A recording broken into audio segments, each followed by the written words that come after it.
Hello guys, this is Raven and welcome to first ever honest review of the game. Always ask me on Twitch, what's my opinion on this game, what's my review of that game. So I said, you know what, we're gonna do this series, we're gonna call it honest reviews, because I play off-screen many games, like, okay, we've played on-screen Mario Odyssey, that we're gonna review today, I know, but many, like Crash Bandicoot, we're gonna play sometime off-screen Octopath Traveler, Xenoblade, more Nintendo games, and it all got me thinking, let's do the honest reviews, because sometimes, as we all know, reviewers are kinda sketchy, kinda weird, because they're like, oh, this is Mario, 10 out of 10. Oh, this is Zelda, 10 out of 10. Wolfenstein for Nintendo Switch, 10 out of 10. Not a case here. Here we're looking at the games, how they are, how they play as an individual entity, and somewhere there. You'll be able to see me playing it actually, so I'm not lying, I'm not bullshitting you. So let's jump into Mario Odyssey. When I first heard about this game, I was kind of skeptical, like, okay, I've never played Mario 64 before, I've never been a huge Mario fan, even though I own a 3DS, even though I own a Nintendo Switch, and even though I've played Mario 3D World, Mario Galaxy. I'm like, I'm gonna wait for this, I'm gonna wait like a few months, then I'm gonna purchase the game and we'll see. Like, I want to hear other reviewers, and the reviewers were like 10 out of 10, 9 out of 10, game is perfect. I'm like, okay, you know what, so maybe it's worth the price. So I've bought a game and I've launched it, and I'm gonna say up front that the game is good because it's Mario, but I've launched it. I'm like, okay, I don't have any high expectations of this game, let's get into the game with a fresh mind, open head, let's go. So, first level loads in, we see Bowser, game looks fantastic, graphics, amazing, like amazing work, like maybe it's not as they showed on trailers that, Mario has his mustache, like every single hair on his mustache drawn or, ideal, perfect, but graphics are amazing, and you have to give credit to that. So the game loads, we've got the first level, we grab Cappy. Cappy is this new mechanic for Mario that, you throw your cap, because you've got a ghost inside of it, and you just, actually if you throw it into, like, for example, frog, you become a frog. If you throw it into dinosaur, you become a dinosaur. But it only works with certain creatures, not with every. But like Goombas, but it also depends. If you have the yellow Goombas that you cannot get into their mind, but you get normal Goombas, which is fine. So I started playing it, and as you noticed on the stream, I really enjoyed it. Like, it was a really good game, and don't get me wrong. But let's talk about the good sides, right? Because first, let's talk about plus, then we're gonna talk about minus. So graphics are amazing. Like, wow, they've nailed the graphics, especially New Donk City, like the flagship level that they've showed everywhere. Last year on E3, it is amazing graphically. Level design,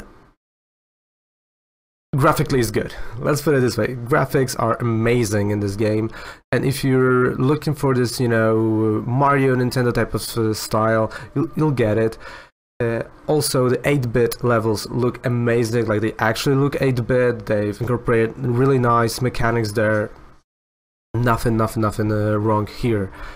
What else do we have? We have a lot of collecting. We've got moons that we have to collect in every world that will enable us to go into another world. So, for example, in New Donk City, because I'm going to talk about this level because they've showed it a lot. So in the New Donk City, you have like 20 moons to collect, which, as you progress through the level, you will collect them anyway. So that's really nice. And at the beginning, when you start each level, you cannot collect every single moon, just because first you have to beat the boss. Because after you beat the boss, the level actually changes. Like, for example, we've got in Mexico, it's all frozen, they're cold, no one is, they're partying, but when you beat the boss, actually the ice is broken, and you can really enjoy the view, everyone's cheering, everyone's happy, there's hot sun, and then it unlocks all the other moons to be found, and grabbed. Amazing thing. Like, you know, it keeps you kind of going, like, oh, do I want to beat the boss and then come back, or, you know, do I want to actually explore the world as it is before a boss and then, you know, beat the boss and come back to it and see how it's changed and how it, you know, developed. Amazing thing. Speaking of bosses, so we've got, let's put it this way, we've got like 4 main bosses plus Bowser, of course, which are not that difficult if you're like a 6-year-old that, you know, played at least one Mario game. You're gonna beat it, or like one Crash Bandicoot, whatever. Bosses are super easy, and that's not good, but I'm gonna talk about it later. In between like stage 4 and after stage 7 or 8, I don't remember correctly now, 7 or 8, we've got like those mid-stage bosses that are really hard. And they're good, they're so good, they're so memorable. Like, you know, you've got the boss that is actually, you know, a statue that throws fists at you, and you have to, you know, become the fist and attack him. Amazing. I've loved it. And if they would have done more of that, it would be better. But let's talk about other stuff. So, actual gameplay, how it plays. The game plays well, like, you know, you've got everything you would expect from Mario, and if you played Mario 64, then you're gonna love it. But the good things kind of stop here. For me, like, you know, okay, gameplay is okay. Story, oh yeah, I have to speak about story. Story is the usual. Bowser caught Peach, you know, he wants to marry her, and you know, at the beginning you're losing the battle, then you just drop down, beaten up, your cap is destroyed, and from the ground up, you have to build yourself and, you know, chase Bowser and get him and save the Peach, and yay, again. So, story, if you enjoy that story, and if you enjoyed previous stories like that, you're gonna enjoy that. For me, that was, okay, but not a bad story, but here kind of ends the positive side of things, you know, even though you have plenty of collectibles, plenty of things to do in the game, you know, diversity in levels that you would love. Half of the levels are not actually memorable, and you just want to go through them. Like, you know, we've got ice level, I don't remember now the name. Like, the ice levels they're just bad. And you just want to, you know, beat them, get on to the next level, to the next level, to the next level.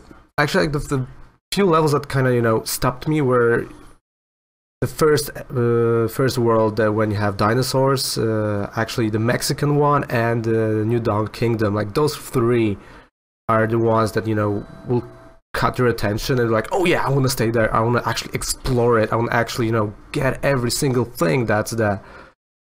But as others, like, do I really want to? Do I really need to do that? Not necessarily. Then again, if you played Mario 64, you know the controls are kind of slippery, right? So when you know, move, when Mario moves, it feels kind of like he's on ice.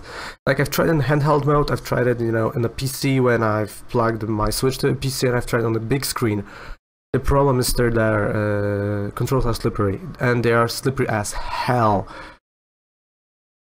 But that's not the biggest issue that I have with this game and controls. Camera angles. I know you can control camera. I'm not you know, opposed that, but Mario moves forward the way as you put camera behind him. So if you have like a narrow corners, you have to actually non-stop navigate the camera, or get lucky with, you know, normal angle that you have, because he will go, if you want to go straight, he would go like that, he would wobble from left to right, which is annoying as hell. And especially with the slippery, you know, slippery feet, basically, precision jumping is hard. And that's the thing, the game is hard not because bosses are hard, not because levels are hard, but because controls are not so good. And if anyone would tell you like, oh no, fuck off, controls are perfect, no they're not. Sorry for that. Game is amazing, but controls are not perfect. Camera angles are not good, especially in there's like sewer level in New Donk City. Because I don't want to go, you know, further into the game and spoil stuff for you. But yeah, there's not you know, especially in this sewer level, there are some angles of the camera that you would wish to, you know, turn the camera, but you can't, and they're not like straight, but they're like kind of, you know, the side. So when you press, you know, want to go left, you press left, it's going straight to the freaking wall, or, you know, to the depth. You have to, like, you know, left and slightly to yourself. Like, it's weird. And in 8-bit levels you cannot use D-pad. Sorry for that, but you cannot use D-pad during the 8-bit levels or 8-bit parts of the level. So that is a huge downside for me. But besides that, besides all of that, we've got, and I have to speak about it because that it makes completely no sense at all, story-wise, gameplay-wise. In the middle of the game we have a freaking dragon that looks like Alduin from Skyrim. And why? Jesus Christ, why do we have that? Was it necessary? No. Is he hard? Nah, not really. But having like a huge dragon as a boss, like graphically he looks different from everything in the game, is weird. And you know, it's kind of like, why? Why do you want to have it here? Like, it looks like someone, you know, paid them and like, you know, guys, I need dragon. I don't care. Kids are into dragons. Give me one dragon. But sir, we have this game built and we kind of finished it. No, we need dragons. God damn it! So it looks like they've created, you know, week before the release. Like, oh, we need fucking dragon. Come, well, let's make a dragon. Is that how it feels like, looks like, and it stands out from the whole game? It's not like, if there was not this level, the game would not be any different. Well, I think it will be even better. But you know, it is what it is. If you're thinking about purchasing this game, really, if you're thinking about purchasing this game, purchase it used. Don't take it, you know, if you haven't played it yet. Don't buy it new, because it's really not worth it. It's a great game. A fantastic Nintendo game, you know, as Nintendo games are. I am a fanboy of Nintendo, but I have to, you know, put my love to Nintendo aside and look at the game as it is, actually. And graphics amazing, story, it's good. Bosses, not that memorable. Is it a good platformer? Yes, it is. It's one of the better ones released in recent years, right? Because, you know, we don't have many platformers like that. But is it something to spend $70 on? 75? Not really. Especially, you know, if the game lasts 13, 14 hours and with, you know, like collecting, not everything, but, you know, a lot of stuff. So it is not actually worth that much. And again, you can spend playing this game like countless hours, like, you know, 100 hours collecting every single bit. But I didn't felt like I wanted to do that after I've beat this game. Like, during the playthrough, I was like, okay, yeah, I'll try to do that. But after World 5, 6, I was like, ah, what's the point? And after you beat the game, you get to this part that I will not tell you what, but you actually cannot go anywhere else, but you have to collect everything in this one place. Again, bizarre, you know, like, I get it that they want you to stay inside the game, but let me explore, let me do my stuff, not the stuff that I actually don't want to. And oh, and one more thing I have to say, and was amazing, is that Mario's outfits. That is great, that is fantastic, love to see more of that in the future. So, in general, is the game good and is it worth it? Is it worth the $70 price tag? No, it's not. Is it worth $50? Yes, it is, definitely. If you're a huge, like, amazing Mario fan, you have, you know, Mario tattooed on your chest, balls, whatever, you've actually played it, you've picked it up, and you have your opinion. Definitely, it is 10 out of 10. If you haven't played it, if you're thinking about it, for me, this is like nice. And don't get me wrong, this is a good 8 out of 10. Nice 8 out of 10. You know, gameplay amazing, everything is good, but controls, you have to nail controls in a platformer. If they're not good, if the bosses are not, you know, memorable, then it's not gonna be that great of a game.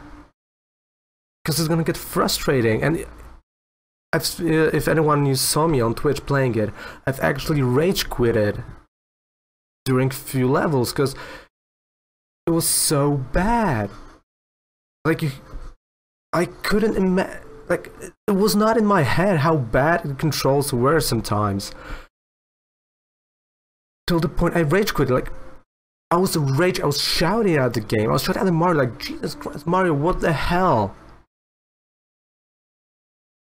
But all of aside, 8 solid 8 out of 10. Definitely 8 out of 10. And if I pissed someone with this opinion, sorry, but